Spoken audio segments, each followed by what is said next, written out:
दोस्तों यह कहानी बड़ी शिक्षाप्रद है। मुझे पूरा विश्वास है कि आपको यह कहानी बहुत पसंद आएगी। दोस्तों यह कहानी कर्मों के फल पर आधारित है। तो चलिए दोस्तों कहानी को शुरू करते हैं। यदि कहानी आप लोगों को अच्छी लगे तो वीडियो को एक लाइक करके चैनल को सब्सक्राइब करने की कृपा करना। दोस्तों राजा भोज एक न्यायप्रिय राजा थे। वो अपनी प्रजा को पुत्र जैसा स्नेह करते थे। उनके दरबार में अनेक विद्वान लोग रहते थे। राजा भोज चापलूस और चाटुकार लोगों से हमेशा दूर रहते थे। राजा भोज को उनकी प्रजा देवता के समान पूजती थी और उनका जय जयकार करती थी। राजा अपनी प्रजा के दुख तकलीफ का पता लगाने के लिए रात्रि में भेष बदलकर उनके घरों के आसपास घूमते थे, जिससे वे अपनी प्रजा के दुख सुख का सही से पता लगा लेते थे। एक दिन रात्रि के समय राजा भोज एक गरीब ब्राह्मण की झोपड़ी के पास से गुजर रहे थे। तभी उनकी नजर एक गरीब ब्राह्मण और ब्राह्मणी पर पड़ी। ब्राह्मण की झोपड़ी में एक छोटा सा दीपक जल रहा था। वह ब्राह्मण अपनी पत्नी से कह रहा था कि अब मैं बहुत बूढ़ा और कमजोर हो गया हूँ। मेरे शरीर में अब इतनी शक्ति नहीं है कि मैं अपने यजमानों के घर पहुंचकर पूजा पाठ करा सकूं, और मेरा कोई पुत्र भी नहीं है जो मुझे कमा कर खिला सके। अब तो मेरे पास केवल एक ही रास्ता है कि मैं राजा भोज के दरबार में जाऊं। गरीब ब्राह्मणी ने कहा, ठीक है स्वामी, कहते हैं कि राजा भोज बड़े दयालु हैं, वह हमारी मदद जरूर करेंगे। दूसरे दिन सुबह होते ही वह ब्राह्मण राजा भोज के दरबार में पहुंच गया। राजा का अभिवादन करते हुए ब्राह्मण कहने लगा, महाराज, मैं 80 साल का बूढ़ा और कमजोर व्यक्ति हूँ। ऐसी दशा में मैं खुद कमा नहीं सकता। कहते हैं कि बुढ़ापे का सहारा पुत्र होता है, पर मेरा दुर्भाग्य है कि मेरा कोई पुत्र नहीं है।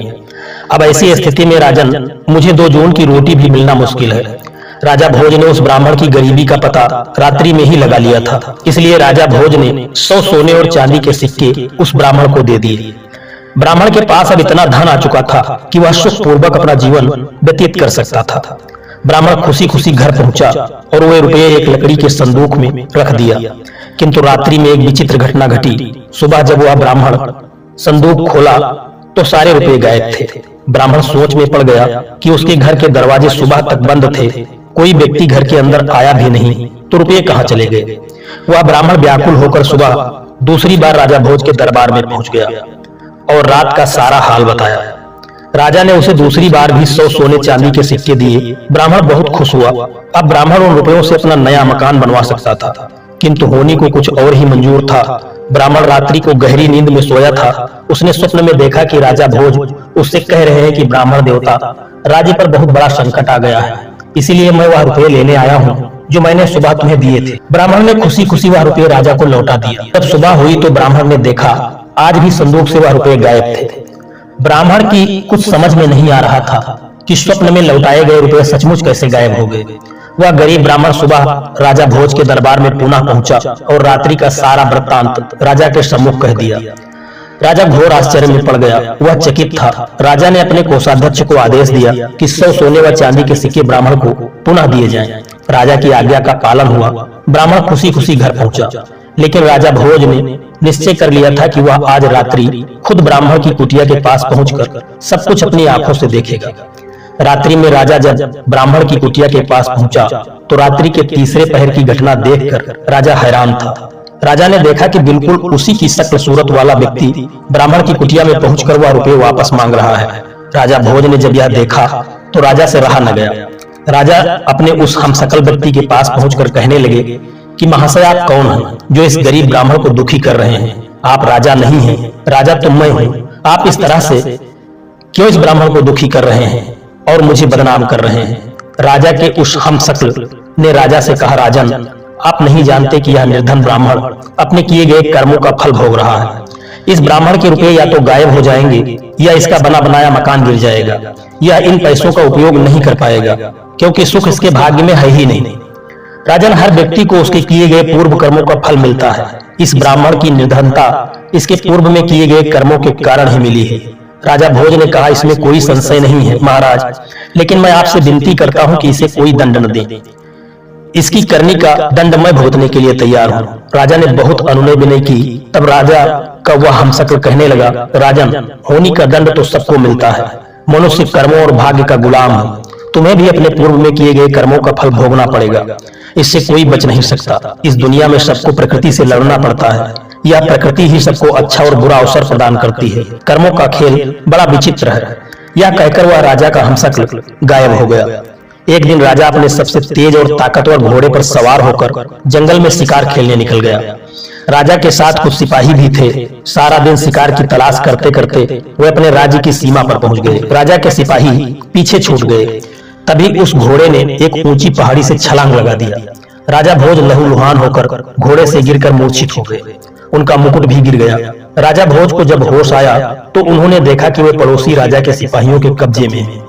सिपाहियों ने पूछा कि तुम कौन हो, यहाँ कैसे आए? राजा की जुबान बंद हो गई थी। राजा ने कोई उत्तर नहीं दिया। इस पर सिपाहियों ने राजा को हमलावर शत्रु समझकर मारा पीटा और घायल करके नगर के बाहर सुनसान जगह पर फेंक दिया। तभी उसी राज्य का रहने वाला गंगू तेली उधर से गुजर रहा था। उसकी नजर राजा पर पड़ी। वह घायल राजा को उठाकर अपने घर ले गया, क्योंकि राजा के भाग्य की विडंबना ही राजा को गंगू तेली के घर पहुंचा दिया। गंगू तेली ने राजा की मरहम पट्टी करके राजा को स्वस्थ कर दिया। राजा को जब होश आया तो राजा ने अपने जीवन दाता को देखा, लेकिन राजा तो बेजुबान हो चुका था। गंगू तेली राजा को देखते ही समझ गया कि वह कोई कुलीन व्यक्ति है जो भाग्य का मारा है, इसीलिए इसे शत्रु समझकर पीटा गया है। कुछ दिन बाद ही राजा भोज पूर्ण रूप से स्वस्थ हो गए, लेकिन राजा भोज यह जानते थे कि सत्यता जानने पर इस राज्य का राजा उन्हें शत्रु समझकर कैद में डाल देगा। इसीलिए राजा भोज चुप रहे। गंगू तेली ने राजा को कोल्हू पेरने का काम दिया। राजा ने उसे सहर्ष स्वीकार कर लिया। गंगू तेली खुद भी राजा के साथ कोल्हू का बैल बनता था, किंतु हीरा तो कोयले के बीच भी चमकता है और चिंगारी घोर अंधेरे में भी चमकती हुई दिखाई देती है।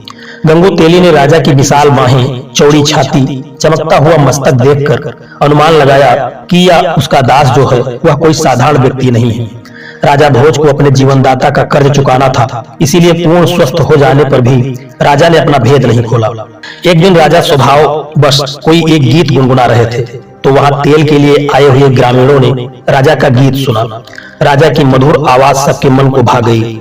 फिर जब राजा कोई गीत गाता तो गंगू तेली के साथ सभी गीत का आनंद लेते। उस देश का राजा भी संगीत का बहुत बड़ा प्रेमी था। उसकी राजकुमारी भी संगीत की शिक्षा ले रही थी।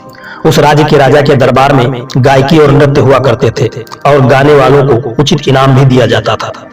उस राज्य के राजा के दरबार में संगीत का विशाल आयोजन था। सबसे अच्छे संगीतज्ञ को चुना जाना था।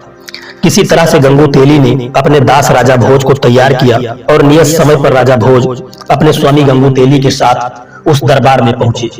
राजा भोज उस साधारण वस्त्रों में थे, लेकिन उनके शरीर से एक ओज चमक रहा था। दरबार में चारों तरफ हर्ष उल्लास था। बड़े बड़े गायकों ने अपना अपना गाना सुनाया, परंतु राजा की बेटी वसुंधरा अभी भी श्रेष्ठ गायक की तलाश में थी। अंत में कोने में बैठे हुए गंगू तेली ने राजा भोज की तरफ संगीत के लिए इशारा किया। राजा भोज ने खड़े होते ही चारों तरफ हाथ जोड़कर अभिवादन करके मंच की तरफ चल दिए। राजा भोज ने गंगू तेली के नौकर के रूप में अपना परिचय दिया और बीड़ा उठाकर गाना शुरू किया। दरबार में बैठे हुए सभी लोग मंत्रमुग्ध हो गए। चारों तरफ से वाह वाह की आवाजें आने लगी। राजकुमारी चिल्लाते हुए कहने लगी, महान गायक, श्रेष्ठ गायक। पहली बार खुली सभा में राजकुमारी को इस तरह चिल्लाना राजा और दरबारियों को बड़ा अजीब लगा। राजकुमारी पर जैसे संगीत का जादू छा गया था। वह खड़ी होकर फिर चिल्लाने लगी, यही है मेरा गायक, यही है श्रेष्ठ संगीतज्ञ, यही है संगीतज्ञ। राजा को यकीन ही नहीं हो रहा था कि राजकुमारी एक साधारण आदमी को इस तरह से अपना मान लेगी। उस सभा में अपना मान लेने और विजयी व्यक्ति का मतलब था राजकुमारी का जीवन साथी। राजा ने राजकुमारी से कहा कि बिना वंश जाने इस तरह तुम्हारा कहना उचित नहीं है, क्योंकि तुम कोई साधारण कन्या नहीं हो, इस राज्य की राजकुमारी हो। राजकुमारी ने कहा, पिताजी यह कोई साधारण व्यक्ति नहीं है, यह कुलीन वंश का गुणी राजकुमार है, आप परीक्षा करके देख लें। राजकुमारी वसुंधरा ने पूरे विश्वास के साथ उत्तर दिया, क्योंकि राजकुमारी का मन कहता था कि यह कोई साधारण व्यक्ति नहीं है। राजा सिद्धराज के दरबार में ज्ञानियों की कमी नहीं थी। वहां 4 विद्वान धर्मदेव, कर्मदेव, तपदेव और पुण्यदेव बैठे थे। राजा ने दरबारियों को संबोधित करते हुए कहा, विद्वानों, हम इस युवक का परिचय इसके गुणों से ही जानेंगे। हमारे 4 विद्वान ही उस श्रेष्ठ गायक का चुनाव करेंगे जिसे वसुंधरा पसंद कर सकेगी। हम स्वयं इन 4 विद्वानों से उस युवक के बारे में प्रश्न करेंगे। सबसे पहले सिद्धराज ने विद्वान धर्मदेव से प्रश्न किया कि धर्मदेव, इस आर्यावर्त में सबसे अधिक धार्मिक युवक राजकुमार कौन है? धर्मदेव ने कहा, महाराज आप स्वयं बुद्धि के भंडार हैं, परंतु जहां तक मुझे देश प्रदेश का ज्ञान है, धरा नगरी के राजकुमार राजा भोज हैं। वे बड़े बड़े धार्मिक कार्य किए हैं, सारी प्रजा उन्हें देवता की तरह पूजती है। राजा सिद्धराज ने अगला प्रश्न तपदेव से किया कि तपदेव आप बताएं कि इस धरती पर आप किस युवक को तपस्वी मानते हैं?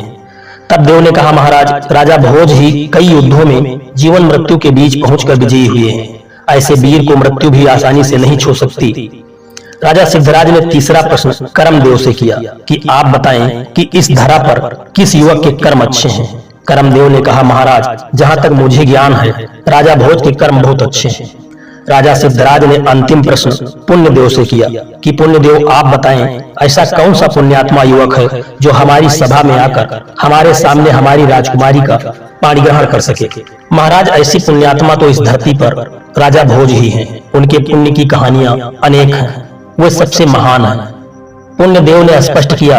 अब सारे दरबार में सन्नाटा था कि अब इस युवक का क्या होगा, पर वह युवक बिल्कुल शांत और गंभीर खड़ा था। राजा ने उस युवक से पूछा कि तुम अच्छे कलाकार अवश्य ही हो, परंतु हमारे सभासदों का निर्णय सुन लिया होगा। हमारी बेटी ने न जाने कैसे अचानक दरबार में यह अभद्रता क्यों कर डाली। हमारी बेटी केवल राजकुमार भोज के ही अनुकूल है। हमारे विद्वानों के अनुसार राजा भोज में चारों गुण धर्म, कर्म, तप और पुण्य मौजूद है। उस युवक ने कहा, नहीं महाराज, हमारी धृष्टता क्षमा करें।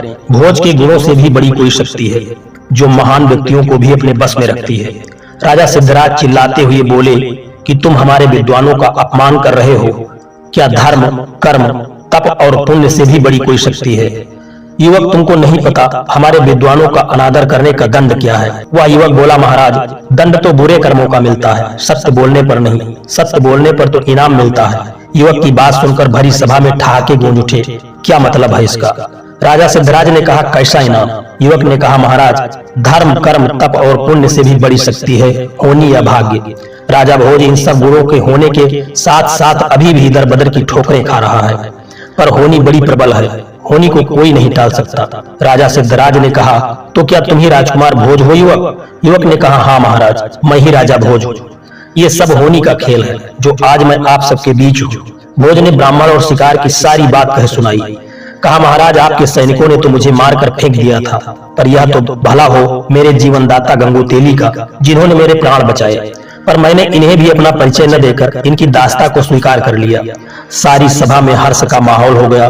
पूरी सभा में राजा भोज का जय जयकार होने लगा। इसी के साथ राजकुमारी वसुंधरा ने राजा भोज के गले में जयमाला डाली और विवाह किया। राजा भोज का विवाह पूरे विधि विधान के साथ हुआ। दोस्तों, इस समय होनी राजा भोज पर प्रसन्न थी। हर व्यक्ति की जुबान पर बस एक ही बात थी कि कहाँ राजा भोज और कहाँ गंगोतेली।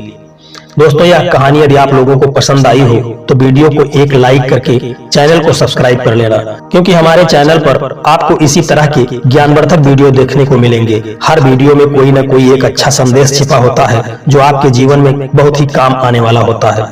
दोस्तों, इसलिए चैनल को सब्सक्राइब करने की जरूर कृपा करना। जय श्री कृष्णा, राधे राधे।